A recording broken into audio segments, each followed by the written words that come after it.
La Facultad de Derecho da la más cordial bienvenida a todas y todos nuestros seguidores a un jueves más de Derecho Civil, con el tema El inventario hereditario, tópicos procesales en el Código Nacional de Procedimientos Civiles y Familiares. Les dejo en voz del maestro Miguel Ángel Beltrán Lara.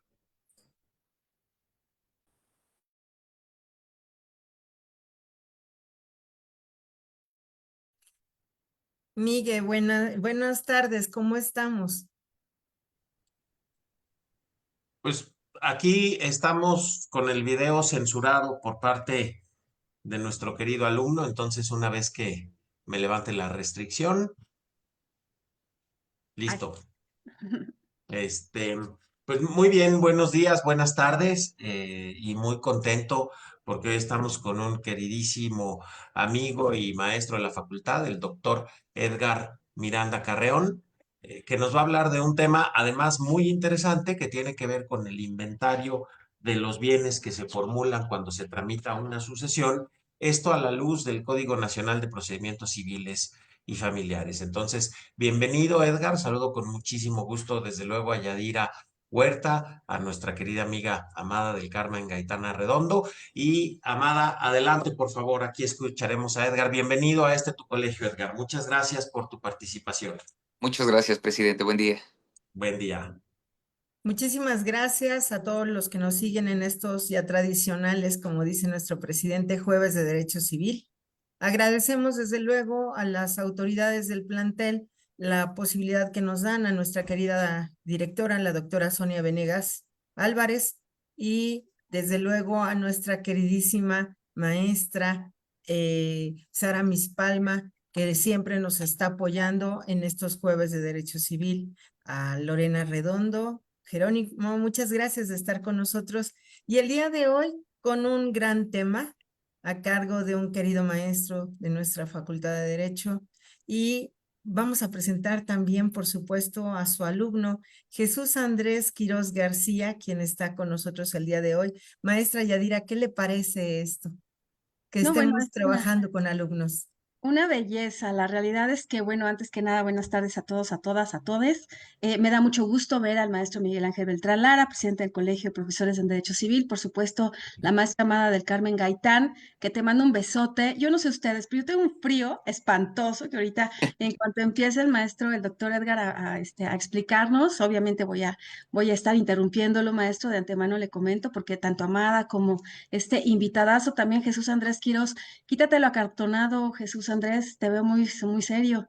Esto es una plática, no es examen, ¿eh? Quedó así como, me va a preguntar el doctor Edgar todo lo que aprendí. No, hombre, es una plática. Cada jueves es una maravilla estar con ustedes porque efectivamente es eso, una plática de varios tópicos en materia de jurídica, en materia de derecho.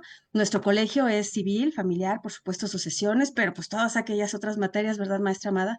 Son bienvenidas en nuestro colegio, pues somos una universidad, por supuesto, con el apoyo, como bien lo dijo la maestra Amada, de nuestra queridísima doctora Sonia, la directora de la facultad, pero que además, pues ahora con esta idea, esta innovación que me encantó, porque pues entran los chavos, ¿no? Los alumnos, alumnas de nuestra facultad, también, ¿por qué no? A preguntar, pues todos aquellos tópicos que nos mandan de Facebook, de otras latitudes, de otros lugares en donde también nos hacen favor de escucharnos, pero que además no es examen, doctor Edgar, porque entiendo que es tu debut. Bienvenido el día de hoy Muchas gracias. a nuestro colegio. Entonces, bueno, no es examen, es una plática, como lo hemos referido, en donde Jesús Andrés nos va a hacer el honor de pues hablar sobre, obviamente, la trayectoria del doctor Edgar Miranda, pero además nos va a ayudar a hacer toda esta serie de preguntas, Jesús. Así es de que si durante la plática a ti te surgen dudas también, por favor, vamos a bombardear, vamos a interrogar al doctor Edgar, porque tenemos el honor de contar con él. Entonces, bueno, no retraso más, de verdad un besote a todos, me da mucho gusto verte, Amada, y te cedo el uso de la voz, Jesús Andrés. Bienvenido. ¿Qué tal? Buenas tardes. Gracias, profesora Yadira. Gracias por la invitación al doctor Edgar. Bueno, voy a proceder con una breve presentación. El licenciado Edgar Miranda Carrión cursó sus estudios de licenciatura en la Facultad de Derecho de la Universidad Nacional Autónoma de México. Cuenta con una especialidad en materia civil por la División de Estudios de Posgrado de la Facultad de Derecho de la misma universidad. Obtuvo el grado de maestro en Derecho Corporativo por la Universidad Latinoamericana y es doctor en Derecho por la Universidad de Estudios de Posgrado en Derecho, institución académica de la que también obtuvo el grado de especialista en mediación y medios alternativos de solución de conflictos.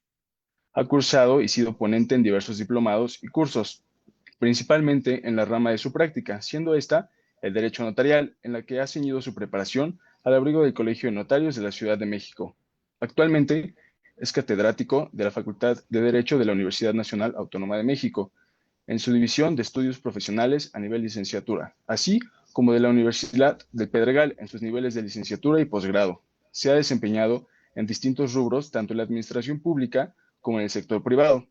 Actualmente colabora como abogado de la Notaría Pública 196 de la Ciudad de México y es asesor jurídico de distintos grupos corporativos en la Ciudad de México. Finalmente, es integrante activo de distintas agrupaciones del gremio jurídico, siendo miembro del Ilustre y Nacional Colegio de Abogados de México, miembro de la Asociación Nacional de Doctores en Derecho, asociado de la Barra Mexicana, Colegio de Abogados, miembro del Colegio Nacional de Mediadores Certificados y miembro de la Unión Internacional de Abogados.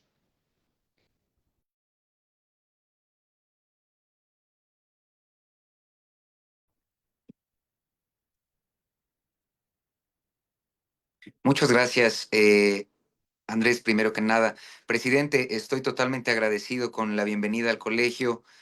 Maestras, tanto amada como querida maestra Yadi, les agradezco infinitamente su apoyo para que podamos gestionar estos jueves de Derecho Civil y desde luego darme una bienvenida tan calurosa con la que me siento totalmente honrado de poder dirigirme, pues no solamente a ustedes como miembros del colegio, al resto de docentes también que integran este honrosísimo colegio, sino también a toda la comunidad de la facultad y de la universidad que nos hace el favor de acompañarnos en estos jueves, que tienen no solamente la intención de tener una charla, sino que también, según entiendo, al presentarse por medio de las redes sociales, buscan que los alumnos encuentren en estos escenarios un docente distinto al que tienen en el aula, con la intención de que verifiquen dudas que posiblemente no pudieron haber sido ventiladas en el salón de clases, no solo para los alumnos, sino también incluso para las personas interesadas en el derecho, sean o no abogadas, que encuentren en este espacio de investigación y de difusión del conocimiento algún elemento particular con el que puedan abundar en su conocimiento. El tema que hemos decidido para el día de hoy y que nos ocupa es el relativo a uno que me parece muy trascendental de conformidad con los cambios que se han venido efectuando en la última reforma con la publicación del Código Nacional de Procedimientos Civiles y Familiares. Me refiero al inventario que se da en las sucesiones por causa de muerte, el inventario hereditario. Antes de comenzar, tenemos que tener claros dos conceptos fundamentales dentro de este tema. Estos dos conceptos fundamentales son, primero, el albacea y después, desde luego, el inventario. Recordemos que el albacea, entre otras cosas, reviste tres características por su naturaleza. Primero, desde luego, es un administrador de un patrimonio en liquidación. No obstante, también el albacea es un ejecutor de la última disposición del difunto, que desde luego otorgó testamento, o bien de la voluntad del legislador cuando el difunto no otorgó testamento en tiempo y forma. Pero además de ser también un administrador de un patrimonio en liquidación y un ejecutor de la última voluntad del difunto, es también un auxiliar de la administración de justicia. Al constituirse como auxiliar de la Administración de Justicia, el albacea no debe de obedecer a intereses particulares de nada ni de nadie, sino que debe de buscar dar cumplimiento a lo que indica la ley en materia hereditaria, en este caso, aún el Código de Procedimientos Civiles para el Distrito Federal, y en algunos meses, o como vemos las cosas quizá hasta en algunos años, el Código Nacional de Procedimientos Civiles y Familiares en cuanto surta efectos su vigencia, al menos aquí en la Ciudad de México. Al ser un auxiliar de la Administración de Justicia, debe de velar, como decía yo, por el cumplimiento tanto de la última voluntad del testador como del imperativo de ley. Y el imperativo de ley es garantizar que el patrimonio que llevó a cabo una persona durante toda su vida se consolide en los efectos que esa misma persona dispuso antes de su fallecimiento. y en caso de que no haya dispuesto algo, bueno, pues como lo dicte la ley, de tal manera que el albacea debe de ser un auxiliar neutral e incorporado plenamente a la ley, es decir, se debe de conducir en todo tiempo y momento conforme a derecho. Dentro de las múltiples obligaciones que tiene el albacea durante la tramitación sucesoria, se encuentra el tema que nos ocupa el día de hoy, que es el inventario. ¿Qué es el inventario? Grosso modo, el inventario se entiende como un listado y una enunciación legal, desde luego, de todos los bienes que integran el patrimonio que en algún momento fue del difunto y que ahora pasarán a ser de los herederos y legatarios por virtud de la muerte de ese titular del patrimonio. En consecuencia, este patrimonio pasa a ser un patrimonio en liquidación que será liquidado por un administrador. Ese administrador, reiteramos, es el albacea. En este sentido, el albacea, al tener que formular un inventario, tiene múltiples obligaciones que la ley le impone. Dentro de esas múltiples y reiteradas obligaciones que la ley le impone en materia de inventarios, la primera de ellas es, pues, verificar plazos a los que la ley le constriñen con el efecto de que no sea removido de su cargo. Antes de comenzar a hablar de la manera en que se integra el inventario y el listado de bienes que debe de contener, debemos de indicar, porque es uno de los principales cambios que invoca el Código Nacional de Procedimientos Civiles y Familiares, que el inventario se divide para cuestiones doctrinales o de enseñanza en solemne y simple. El simple es el que presenta desde luego el albacea a título particular, desde luego con la aprobación tanto del juzgador y con la aprobación de los herederos y legatarios. Pero en el Código de Procedimientos Civiles para el Distrito Federal se enunciaba la existencia de un inventario solemne.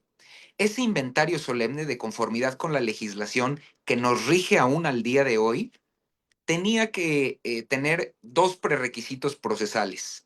Uno, que en la sucesión hubiera menores de edad, hoy niños, niñas y adolescentes.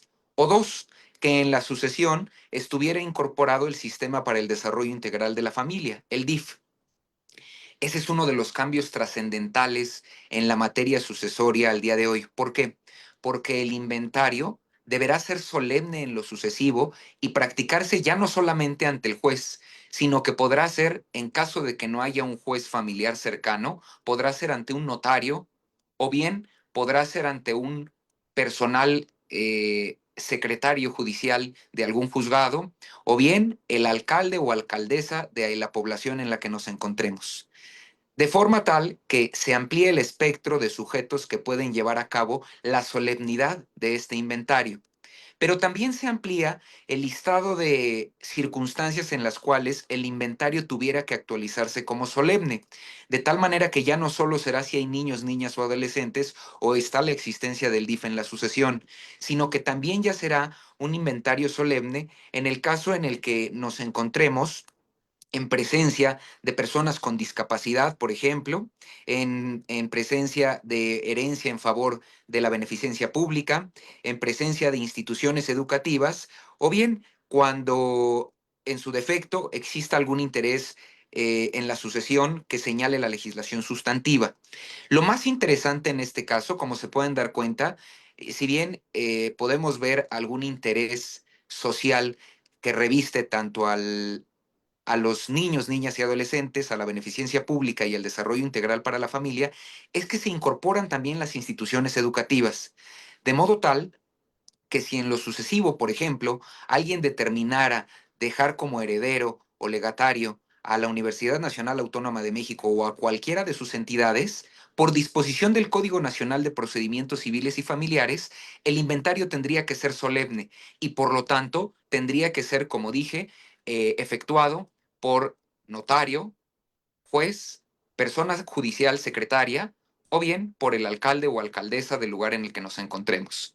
Eso constituye un cambio sustancial porque la solemnidad del inventario se amplía respecto, indico, los sujetos que pueden verse involucrados para practicarlo, pero también los sujetos que pueden obligar a practicar este tipo de inventarios solemnes. Ahora, en este caso, la ley no es opcional.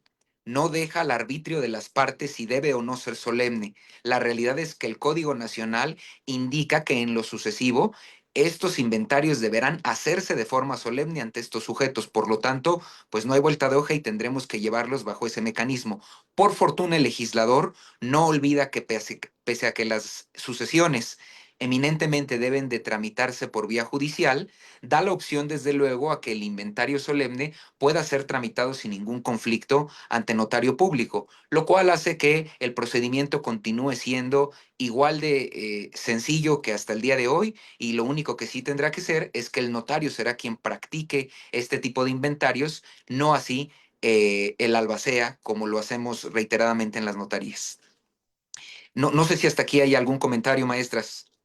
No, fíjate que te estoy escuchando y me parece muy interesante porque evidentemente en una sucesión, me iría tantito para atrás, maestro Edgar, si me lo permites, en una sucesión, como sabemos, pues inicia con una denuncia, ¿no? Hay que avisarle a la autoridad o al notario que ya una persona ya se murió. Entonces, muerto un muerto, tenemos una sucesión.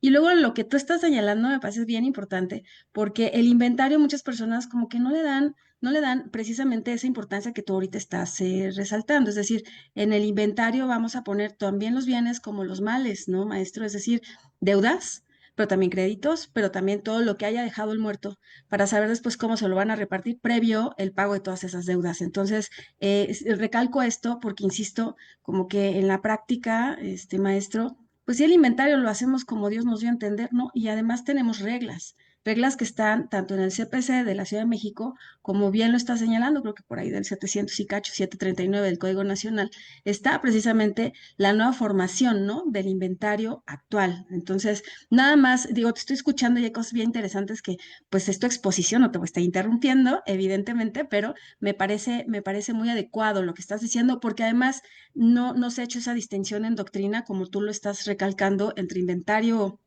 solemne y el inventario normal, ¿no? El inventario común, pues, ¿no? Que puede llevar a llegar a ser tanto el albacea como auxiliar de la justicia, como de la administración de la justicia, como cualquier heredero o legatario que también tienen esa facultad de poderlo llevar a cabo, ¿no, maestro? Es correcto. En estricto sentido, el inventario, como dice la maestra Yadi, implica un listado de los bienes que el difunto deja al momento de su fallecimiento y que por lo tanto serán esos bienes los que serán susceptibles de liquidación a lo largo del todo el procedimiento hereditario. De ahí la importancia del inventario y de ahí la importancia de las funciones del albacea. No obstante, como les decía, la diferencia entre inventario solemne y simple parece ser que resurge a la luz del Código Nacional de Procedimientos Civiles y Familiares. ¿Y por qué digo que resurge? Porque si bien se indica que el inventario deberá de ser solemne en las circunstancias que les expuse hace unos minutos, también indica que ahora el albacea quedará facultado para presentar el inventario únicamente en el caso en el que el acervo hereditario esté integrado exclusivamente por bienes inmuebles. Y una vez que haya sido presentado ese inventario que esté únicamente incorporado por bienes inmuebles, posteriormente deberá ser ratificado. Y dice el código que esa ratificación hará las veces de solemnidad del inventario.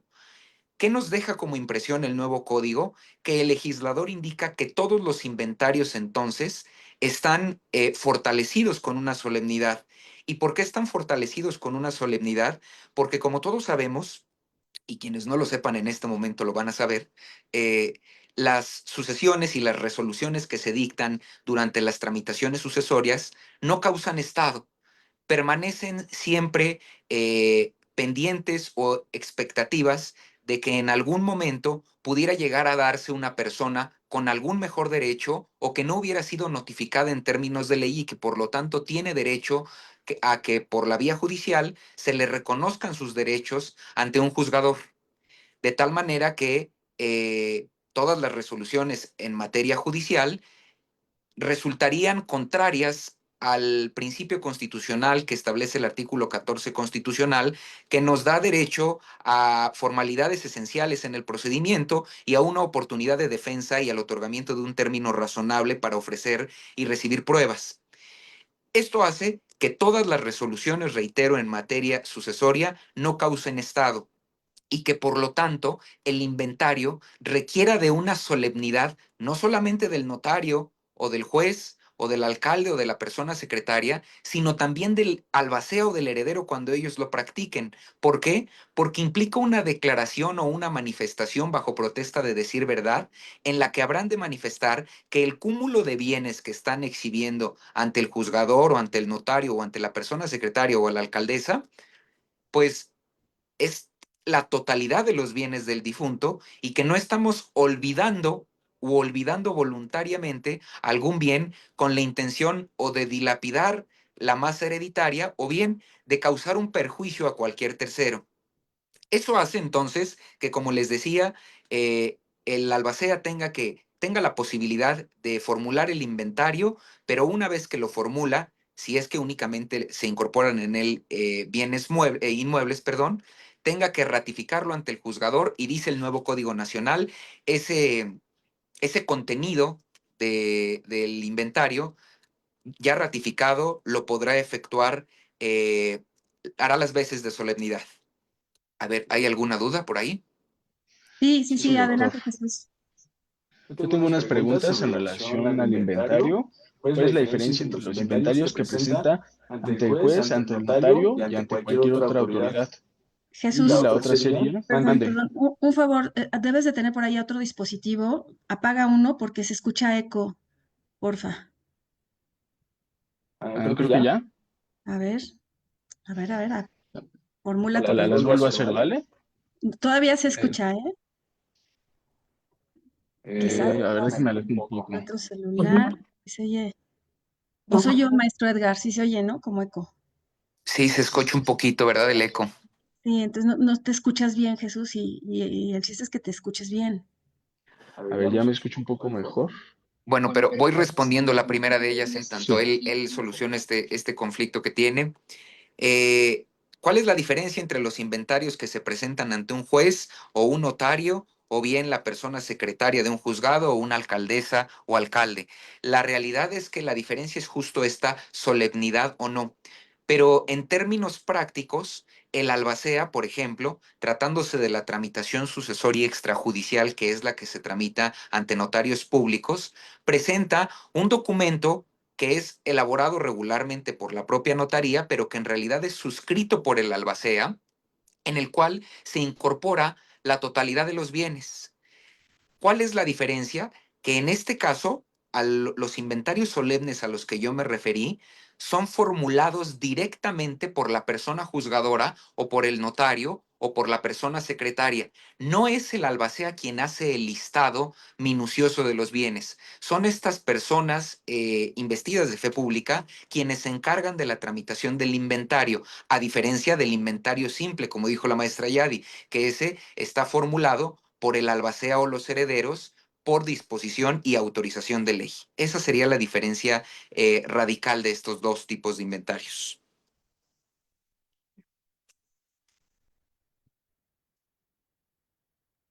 A ver, Jesús, adelante. A ver, vamos a ver.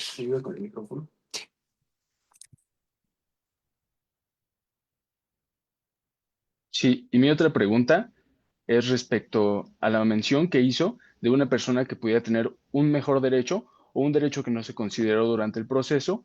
Esta persona, ¿cómo tendría que actuar? ¿Mediante qué vía? No sé si familiar todavía en el mismo proceso o un incidente para el caso de que quiera o requiera, en este caso el albacea, pues presentar más inmuebles o bienes al inventario.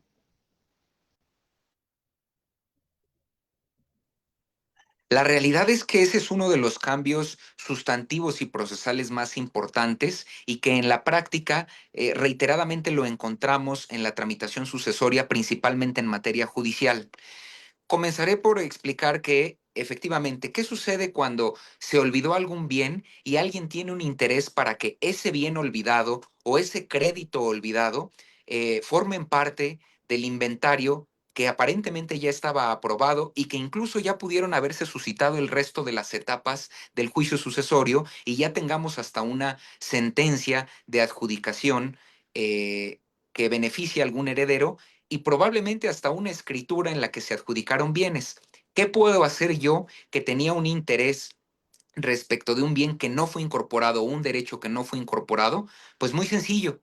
Al día de hoy, según el Código de Procedimientos Civiles para el Distrito Federal, la ley nos obliga a que ante alguna omisión dentro del inventario, ya sea por error o por cualquier otra circunstancia debidamente justificada, debe de promoverse un juicio ordinario. Y ese juicio ordinario debe de ser sustanciado en la vía que desde luego el litigante busque oponer, con la intención de que el inventario sea reformado. Es decir, hasta el día de hoy, los inventarios, la adición de algún bien, si es que el procedimiento se llevó por vía judicial, únicamente podría realizarse por vía ordinaria civil a través de un nuevo juicio. Esto implica que la técnica legal sería ingresar un nuevo escrito de demanda con todos los requisitos que al efecto deban incorporarse, incluido desde luego el antecedente del juicio en el cual se tramitó el inventario que omitió el bien del que se trate, para que ese juez resuelva si es o no prudente ampliar el inventario y proceder a su reforma. La realidad es que procesalmente, pese a que no lo dice el código de esta manera al día de hoy, lo ideal sería no hacerlo por medio de una tramitación de un juicio ordinario independiente, sino hacerlo por la vía incidental. Esto quiere decir que es un pequeño juicio o es un juicio accesorio dentro de la tramitación de la masa hereditaria común, en la cual el mismo juez de lo familiar conocerá del error, de la omisión o de cualquier circunstancia que hizo que el albacea o no tuviera conocimiento u omitiera de forma voluntaria el incorporar determinados bienes a este inventario. Pero reiterar, al día de hoy, el Código de Procedimientos nos indica que forzosamente debe de ser por vía ordinaria civil. No obstante, en los últimos capítulos del libro del maestro don Ernesto Gutiérrez y González, dedicado a las sucesiones, el maestro don Ernesto Gutiérrez y González se refiere justo a este tema como si fuera algo importante y trascendental, y con él cierra de hecho la preparación de los estudiantes en el camino de las sucesiones, indicándonos que si bien es necesario hacer la tramitación de un juicio ordinario civil o ordinario familiar, dependiendo, ¿no?, cuál sea la tramitología que desee invocar en este caso el abogado, la realidad es que lo privilegiado, lo procesalmente recomendable sería que no se tramite un nuevo juicio por cuerda separada, sino que se haga un incidente. ¿Por qué? Porque en caso de que tramitáramos un juicio en cuerda por separada, un juicio ordinario como lo marca hasta el día de hoy la ley, por virtud del propio Código de Procedimientos, ese juicio ordinario tendría que ser acumulado a las actuaciones del juicio sucesorio, lo que lo acabaría convirtiendo en un incidente. Entonces, a efecto de no hacer una pérdida de tiempo y hacer una economía procesal, lo plausible sería incorporar en vía de incidente esta reforma a los inventarios. Pero reiterar que al día de hoy el Código de Procedimientos Civiles para el Distrito Federal nos dice que únicamente se puede modificar el inventario por error o vicios debidamente justificados. Eso cambia. Eso cambia en el nuevo Código Nacional porque en la actualidad, pese a que nos dice que solamente podrán ser bajo esas dos circunstancias las posibilidades de reforma del inventario, hoy el Código Nacional de Procedimientos Civiles y Familiares prevé ya también la existencia de un nuevo pequeño inventario o de un nuevo brazo del inventario. ¿Cómo se llama este nuevo inventario? El inventario suplementario. El inventario suplementario, en términos del Código Nacional de Procedimientos Civiles y Familiares, podrá originarse para el caso de que el albacea hubiera omitido bienes, pero aclarar que este inventario suplementario no nos requiere, como hasta hace algunos años, el error o el vicio al que aludía forzosamente el Código Nacional de Procedimientos para el Distrito Federal, de tal modo que, a criterio del de la voz, podrían darse tantos inventarios suplementarios como omisiones pudiera llegar a tener el albacea. En este contexto es importante que destaquemos que, pese a que eso pudiera llegar a pensarse, la realidad es que de la literalidad del Código Nacional de Procedimientos Civiles y Familiares se desprende que dice que se podrá llevar a cabo un inventario suplementario, Por lo cual también, si bien podemos alegar distintas omisiones, la realidad es que el código es restrictivo al indicar que solamente podremos invocar en una sola ocasión el inventario suplementario, aunque sabemos que, bueno, si ya hablamos de una omisión, podríamos hablar de tantas omisiones como pudieran suscitarse en derecho o en la realidad práctica. ¿Por qué encuentro preocupante esta reforma en materia del inventario suplementario autorizado? Eh, Resulta un tanto preocupante porque si bien el legislador de buena fe intentó que estos inventarios o este inventario suplementario surtiera efectos de economía procesal para que no se tenga que hacer un incidente o un nuevo juicio ordinario con la intención de incorporar más bienes al inventario, la realidad es que el inventario suplementario puede ser utilizado en fraude de acreedores, de tal manera que podríamos estar dilapidando parte del patrimonio hereditario u olvidando voluntariamente parte del patrimonio de la herencia con la intención de que no forme parte del caudal hereditario y en consecuencia pues dejar probablemente a un acreedor sin su derecho de cobro. eh, Considero que los juzgadores al momento de aplicar los inventarios suplementarios deberán verificar que efectivamente haya sido una omisión fundada y no voluntaria. Porque si tenemos una omisión voluntaria, probablemente podamos estar en territorio de algún fraude de acreedores y eso sería peligrosísimo, porque la realidad es que el legislador no hace este inventario suplementario con la intención de generar daño o perjuicio en contra de, de ninguna persona o acreedor de la sucesión, sino todo lo contrario, de crear economía procesal y medios judiciales que permitan una resolución de conflictos más efectiva. Eso por lo que hace al procedimiento de inventarios en materia judicial. ¿Cómo sucede al día de hoy en materia notarial? En materia notarial, pese a que esta reforma acaba de venir a colación y forma parte hoy del Código Nacional de Procedimientos eh, civiles y familiares, la realidad es que en materia notarial la determinación de la presentación del inventario es únicamente responsabilidad del albacea, de tal manera que presenta ese inventario ante el notario lo recibe, lo protocoliza, al protocolizarse en términos de la ley del notariado, queda también formalizado y por lo tanto al estar protocolizado y formalizado, los herederos y legatarios manifiestan su conformidad con ese inventario. De tal manera que en caso de que al día de hoy, si en materia notarial hubiera una omisión de alguno o algunos bienes dentro de la masa hereditaria, por vía notarial sería susceptible de efectuarse una ampliación, porque reitero, no estamos en presencia de ni una actividad jurisdiccional, ni de una sentencia o resolución que haya quedado firme, ni mucho menos, desde luego, de alguna cuestión con definitividad, porque reitero, la voluntad de todos los herederos y legatarios podrían invocar una ampliación de inventarios que sería susceptible, al igual que el inventario principal, de ser protocolizado, formalizado y aprobado por todos los herederos y legatarios. Esas serían las consecuencias en caso de terceros. ¿Hay alguna otra duda? ¿O que tengamos por ahí en el chat? Fíjate, maestro, que escuchándote te digo que me encanta cómo lo expones porque además es correcto, pero yo me atrevería a comentarte, a ver tú qué opinas.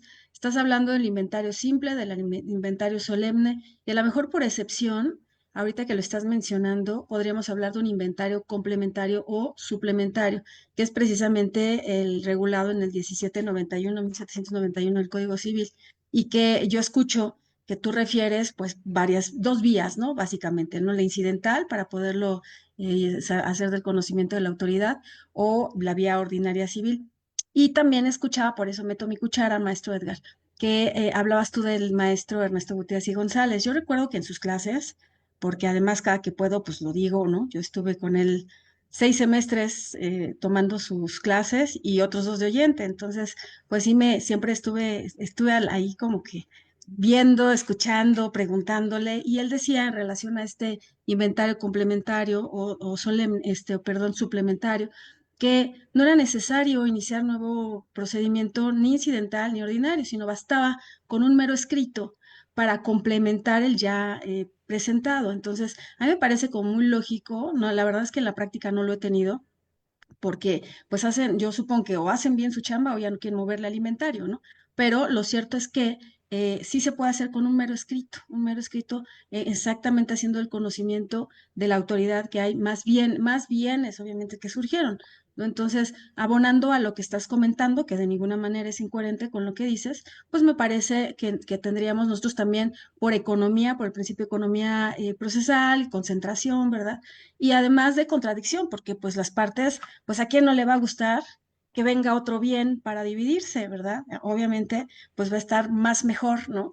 Dicen por ahí los que saben, que haya más bienes para que nos podamos repartir. Entonces, ese solamente es mi comentario, maestro Edgar.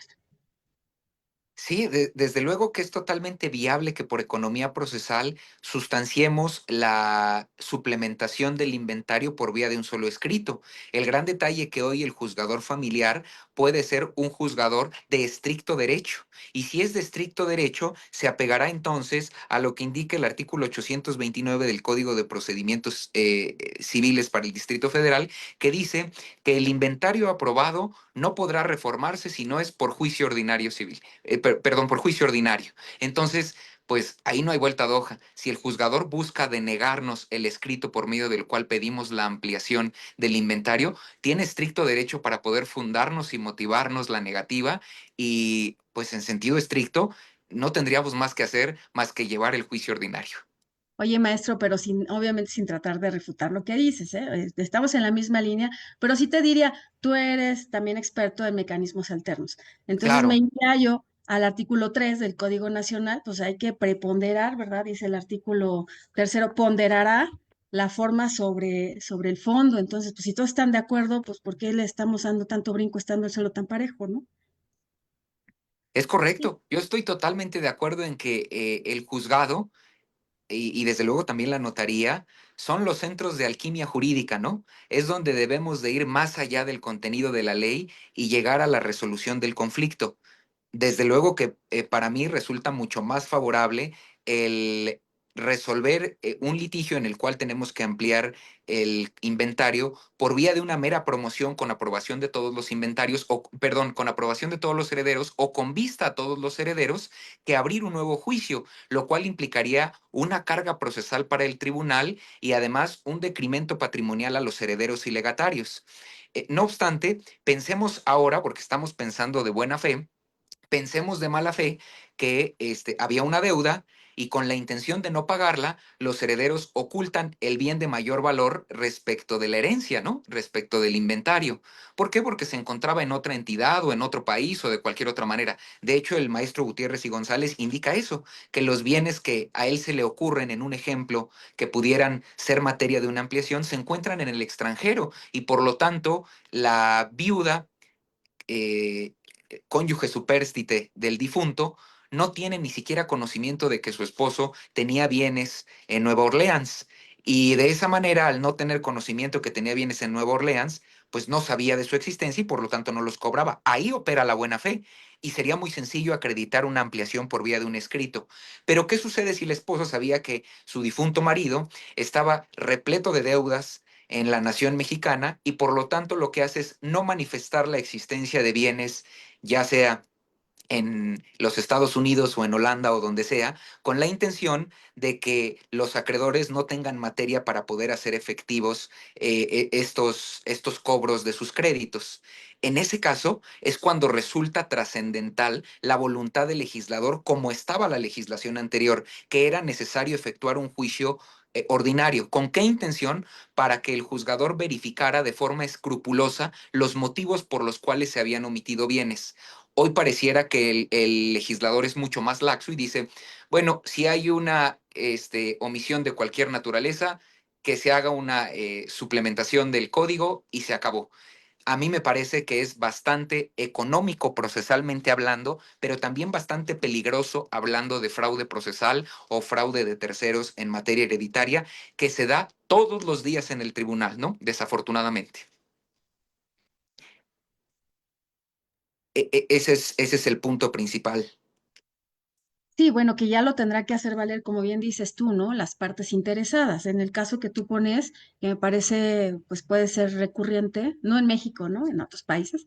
Este, sí, ya sabes que aquí no hacemos eso, pero lo cierto es que, bueno, ¿quiénes tienen el interés, ¿no? El interés jurídico, ya serán los acreedores, ¿verdad, Jesús Andrés? Los que digan, a ver, espérame, por ahí olvidaron, efectivamente no conocían, ¿no? Que existía otros bienes, pues te aviso que aquí están para que con este nos puedas pagar, ¿no? Entonces, bueno, digamos que como complemento a lo que estabas comentando, me parece interesante para que estos espacios, como tú bien lo dijiste al inicio de la plática, es pues para generar más dudas, para que se pongan a revisar los que son abogados, a aterrizar un poquito más nuestros conceptos y los que no, pues a preguntar a los que sabemos, ¿no? Para saber cómo podemos hacer mejor las cosas, bien y mejor las cosas, ¿no? Maestra Amada. Sí, definitivamente. Bueno, doctor Edgar, de que sucede todos los días tampoco, ¿eh? Tengo más de 40 años de ejercicio profesional como abogado postulante y nunca vi una cuestión de esta naturaleza. O sea, realmente no es algo que se dé muy a menudo en cuanto a que se trate de defraudar a los acreedores. O sea, no es algo muy común en las sucesiones. Sin embargo, pues sí es importante que nosotros consideremos que de acuerdo al Código Nacional de Procedimientos Civiles y Familiares, pues sí tenemos que tratar de ver que los procesos sean más ágiles, porque es una de las reformas que nosotros tenemos y que sí, si antes se hacía, pues yo creo que en algún momento podemos seguirlo haciendo. Claro.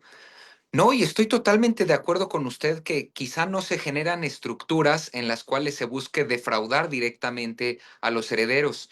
No obstante, recordemos que falsear a la verdad en cualquier sentido ante la autoridad jurisdiccional constituye el delito de fraude procesal, justamente porque estamos haciéndolo en decremento del patrimonio o con la intención de menoscabar los derechos de terceros. Y a eso voy con que la mentira en el tribunal es más común que nada, ¿no? Desafortunadamente, no dudo de muchos abogados postulantes que tramitan o tramitamos procedimientos de forma honesta o conforme a derecho, pero la realidad es que muchos postulantes también asesoran indebidamente a los litigantes a efecto de que sean omisos. Y recordemos que también ser omiso constituye faltar a la verdad en contra del juzgador. ¿Por qué? Porque estoy intentando ofuscar su inteligencia como rector del procedimiento con la intención de que entregue una resolución o contradictoria a derecho o contradictoria al caso concreto. A eso iba yo con que, no, más allá de que tengamos todos los días fraudes de alta expectativa o de alto impacto, tenemos fraudes en relación a falsear a la verdad. Así es, decía, citando, bueno, yo creo que ha sido muy mencionado y seguirá siendo mencionado el maestro Gutiérrez y González. La figura, ¿no? Que ahorita estás tú mencionando es la reticencia, ¿no? Esa omisión a no señalar, pues, en ciertas circunstancias que creemos nos pueden perjudicar, pero que efectivamente constituye uno de los vicios en la voluntad, ¿no? Dicen por allá en mi pueblo, me hago pato, no digo nada y entonces a ver que se sigan las cosas como están, pero jurídicamente y aterrizando la palabra me parece, si están de acuerdo maestros, pues es la reticencia, ¿no? La que se hace uso de ella, ¿no? Esa figura. Entonces, fíjate que escuchándote y adelantándome un poquito, Jesús Andrés, porque tú no le quieres preguntar a tu maestro, pero yo sí le quiero preguntar. Y yo quisiera preguntarle qué mención te merece este nuevo artículo, porque tú mencionabas el 820 del CPC Ciudad de México, del Código de Procedimientos Civiles de la Ciudad de México, y el comparado obviamente con el Código Nacional, ¿no? De Procedimientos Civiles y Familiares, el 739, que por lo que yo más o menos me acuerdo, pues sí hace como una precisión un poquito más amplia este Código Nacional. ¿Tú qué opinas al respecto? ¿Estuvo bien? ¿Estuvo mal? ¿Era adecuado? ¿Se entendía o se sobreentendía? ¿Cuál es tu punto de vista, maestro? Me parece que el código ha buscado en lo sucesivo eh, ser mucho más casuístico y en consecuencia tener mucho más elementos que nos permitan resolver los casos concretos y que el juzgador no tenga que estar ingeniando el cómo resolver ante la falta de un espectro más amplio de ley.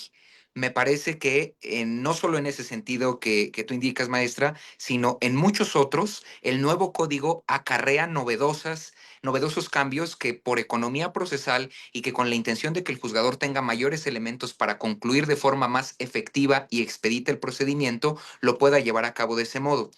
Otro cambio, al igual que el que tú estás invocando ahorita, es el que con anterioridad forzosamente teníamos que presentar avalúos expedidos por peritos, de tal manera que eso, en cuestión de costos, en muchas ocasiones podía hacer que los costos para la tramitación sucesoria pues resultaran un poco ociosos, ¿no? ¿Por qué? Porque teníamos que hacer un inventario allá en el juzgado y después volver a formular otro inventario cuando el señor un avalúo en el juzgado y de nueva cuenta formular avalúos en el momento en el que el señor notario habría de hacer las escrituras que contuvieran la adjudicación. Hoy no. Hoy, por virtud del Código Nacional de Procedimientos, existe una exención para ese requisito. Podemos presentar valores catastrales para efecto de la adjudicación, si es que así lo autorizan todos los herederos y legatarios. Eso es totalmente favorable, porque no solo es una economía monetaria, sino también procesal. Hace que el juzgador pueda ser más expedito y, desde luego, esto va vinculado a una alineación legislativa. Por ejemplo, en el caso de la Ciudad de México, el presidente no me dejará mentir, por virtud del programa de jornada notarial, la mayoría de las sucesiones o de algunas de las sucesiones que se tramitan ante notario son incorporadas al procedimiento de beneficio fiscal previsto por el Código Fiscal para la ciudad, denominado jornada notarial. Esa jornada notarial implica, entre otras cosas, la exención de un avalúo para los efectos de la tramitación de una escritura adjudicatoria por vía de herencia. Hoy, el Código Nacional de Procedimientos Civiles y Familiares se alinea con esta voluntad del legislador local respecto de la tributación en materia de herencias, a efecto de que no haya necesidad de un avalúo en todos los casos, sino únicamente en los que por circunstancias especiales tenga que ser requerido ese avalúo. Al menos en la Ciudad de México, reitero, no en todos los casos sería necesario, y la gente está feliz de que el pago de sus impuestos se lleve a cabo conforme a las tributaciones catastrales, lo cual a mí me parece totalmente favorable. No sé qué opines. No, hombre, pues totalmente de acuerdo. Imagínate, es un ahorro para el bolsillo, pero aquí yo creo que me iría tantito para atrás, maestro Edgar. Pues el punto aquí es que se pongan de acuerdo, ¿verdad? Ese es el punto, porque cuando los herederos, legatarios se quieren agarrar a guayabazos y a sartenazos, pues bueno, a ver, ¿y tú cuánto crees que vale? Y tú también, y entonces ahí es en donde intervienen, obviamente, los peritos valuadores y el gastadero de dinero, que dicho sea de paso, me voy a permitir decirlo, maestro Edgar, sin que nadie nos oiga, se pelean los herederos, los legatarios, y luego son los que no heredan, ¿no? Porque pasan los años, mueren y ya vienen terceras personas, cuartas, quintas personas, gente ajena totalmente a la familia, a los herederos, y pues son los que, digamos, son los que ganan, nunca sabe uno para quién trabaja. Entonces, me parece que eso sería lo ideal y aprovechando lo que dices, que además me queda claro que oscilas por la cultura de la paz, pues que se pongan de acuerdo, ¿no? Para que no estén gastando y evidentemente, pues eso favorezca sus bolsillos, eso me parece extraordinario. Aprovecho la intervención, maestro Edgar, porque te manda saludos el doctor Manuel Munive, también Muy miembro del amable. colegio. Nos dice maestra Amada que no hay que ser montoneras con el maestro Edgar, que no hay que preguntarle tanto. Yo digo que sí, porque yo cuando tengo aquí a los maestros, ¿verdad, Jesús? Pues yo ya me nacé desde un principio, dije, yo le voy a preguntar todas las dudas que tenga, y entonces también la maestra Amada, en contubernio conmigo, dice, ahora sí, nos los agarramos para, en mi caso, para despejar tantas dudas que hay en todas estas materias que obviamente, pues de gente joven, gente estudiosa, pues nos aportan muchísimo, ¿no crees, maestra Amada? Sí, definitivamente. La verdad es que ha sido un placer estarlo escuchando, ver distintos puntos de vista. Normalmente los notarios con los abogados postulantes tenemos algunas diferencias. Sí, es en la visión. Yo creo que es en la cuestión de la visión, ¿no? De cómo lo vemos, porque nosotros lo tenemos en la práctica desde el punto de vista de estar en los juzgados, cuando podemos estar, ¿verdad, maestra Yadira? Ahora cuando podemos estar, cuando a ver sí que cuando nos puedan hacer caso en cuanto a qué es lo que está sucediendo. resolviendo, porque ahorita la verdad es que sí es mejor llevar una sucesión y siempre considero yo que es mejor si no hay un problema, si no hay una controversia, siempre es mejor llevar una sucesión ante notario público. Pero ahora, más que nunca, es mejor llevar nuestra sucesión ante un notario público. Esto es bien importante por los tiempos en los juzgados se están alargando. Antes decías, bueno, puedes irlo llevando un poquito. En este momento creo que es una cuestión bastante compleja, es una queja, es una súplica, no sé cómo llamarlo, de parte de todos los abogados postulantes que en este momento se encuentran sufriendo a esta situación de la reforma judicial que ha sido poco benéfica para aquellos que llevan procesos, en este caso en materia sucesoria, en donde los tiempos se están alargando. E incluso yo ya tuve por ahí un asunto en donde nos acordaron que no había lugar a acordar fecha de audiencia dada la carga de trabajo del juzgado, ¿no? Entonces, para hacerlo posteriormente. Entonces, sí, pues siempre es importante tener a nuestros notarios de cabecera, ¿no? Eso es muy importante, maestra Yadi. Oye, ¿y qué creen, maestros? Aprovechando que está el maestro Miguel Ángel, que es de donde aprendí esa frase, pues ahorita que están cerrados los juzgados prácticamente saturadísimos, maestra Amada, bueno, cerrados, pero sí saturados con tanta carga de trabajo, dice el maestro Miguel que notaría abierta, juzgado cerrado, entonces pues ahorita prácticamente aplica, ¿no? Se están con tanta carga de trabajo, insisto, no cerrados, a uno que otro día pues sí nos dan el Ok. susto, pero lo cierto es que sí, yo también coincido con la maestra y obviamente pues tú, maestro Edgar, estás en esa área, pues que vayan con el notario de su confianza y que les pongan como peritos que son, les expongan los beneficios, ¿no? Que conlleva un trámite, un procedimiento hereditario, intestamentario o testamentario para que puedan llevarlo con ustedes y pues salga lo más pronto posible, ¿no? Entonces, digamos que ahí tenemos todo bueno, bonito y barato, ¿no, maestro Edgar? Totalmente de acuerdo. Y yo siempre soy contradictorio, ¿no? Porque pese a que formo parte de desde luego, del equipo de colaboradores en notaría, también me parece importante que apelemos en todo momento para que la abogacía mexicana tenga una pulcritud en el estudio. Si la abogacía mexicana robustece su conocimiento en materia hereditaria, la tramitación judicial de las sucesiones también sería viable sin ningún conflicto. ¿En qué nos encontramos muchas ocasiones como conflicto en el tribunal? En que los abogados mal asesoran a sus representados y en consecuencia hacen juicios larguísimos.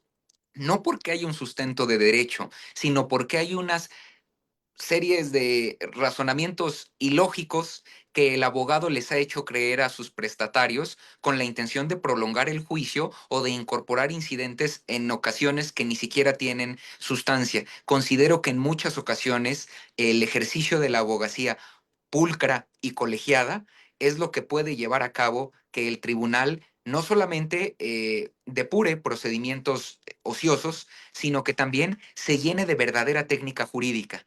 Es a través de ese mecanismo por medio del cual yo considero que podemos también dejarle trabajo a los jueces, porque si no, luego, ¿qué van a hacer? Y va a estar peor la situación, pero y si no, desde luego las notarías siempre serán una puerta abierta a toda la comunidad de la ciudad o de cualquier entidad con la intención de resolver cualquier conflicto. Siempre habrá controversias, querido doctor. Eso sí, definitivamente es parte de la naturaleza. Nosotros como mediadores lo sabemos, es parte de la naturaleza jurídica de los seres humanos, de la naturaleza, perdón, de los seres humanos. No tiene nada que ver con jurídico. Es parte de la naturaleza, siempre habrá controversias, pero creo que sí tendríamos que descargar nosotros como abogados a los juzgados de tanto asunto que a lo mejor podríamos estar resolviendo, ya sea negociando, ya sea mediando para llegar a algo que valga la pena. Y la materia sucesoria definitivamente se presta, es una materia compleja, también es una materia muy compleja en materia de mediación, pero creo que algo podríamos hacer para que pudiéramos salir de este bache en el que nos encontramos con la reforma judicial. Así es. Y Maestro yo Miguel Ángel Beltrán, alguna conclusión, creo que. Ahorita Andra, creo que Sí, Andrea es otra llamada, pero Discúlpenme, únicamente antes de que concluyan, me gustaría únicamente indicar un último cambio procesal que el código acarrea dentro del adelante. inventario. Y ese por favor. último cambio es que por fortuna y por pulcritud en el inventario, ya el nuevo código nos obliga a que en caso de que existan derechos litigiosos, esos derechos litigiosos se incorporen dentro del inventario y que también se especifique si alguno o algunos de los bienes forman parte de alguna sociedad conyugal, que es materia también de liquidación, o de una copropiedad. ¿Por qué digo que esto es importantísimo? Porque a mí en la práctica, en el tribunal, me ha tocado tener sucesiones en las cuales los jueces llegan a negarse a querer admitir derechos litigiosos dentro del inventario porque manifiestan que no forman parte de la propiedad del decuyus en virtud de que todavía no fueron adjudicados. Eso es una total aberración jurídica. Por fortuna, hoy el Código Nacional de Procedimientos ya no solamente da la opción a incorporar estos derechos litigiosos dentro del inventario, sino que nos obliga a señalar en qué consisten y ante qué juzgado se está ventilando ese litigio del que estamos dando conocimiento al juzgador. Pues esos son los puntos elementales que yo quería verificar, digo, entre otros 700, pero que quería ventilar con ustedes con motivo del Código Nacional y el inventario nada más. Maestro Miguel Ángel, por favor. Muchísimas gracias, Edgar. Hemos estado aquí entre que firmamos cositas y demás pendientes de la exposición. Muy interesante y bueno, como tú sabes, porque trabajas en notaría y como lo saben Amada, Ira, desde luego, el interés tanto de los abogados postulantes como de quienes formamos parte del gremio notarial es poderle ayudar a las personas a que sus trámites salgan lo antes posible y de la mejor manera posible. Eh, no sé si el Código Nacional de Procedimientos Civiles y Familiares vaya a ser la mejor herramienta para ello. Tengo mis dudas, pero estoy seguro que si esto se atiende por abogados y abogadas cuidadosos, diligentes, pues seguramente podremos tener mejores noticias al respecto. Yo te felicito por tu exposición, te felicito también por tu compromiso con la Facultad de Derecho, con la UNAM, el cual me consta que es firme, me consta que es muy importante y nosotros en la UNAM debemos agradecerlo. Gracias, Amada, gracias, Yadi. Si quieren despedir la transmisión.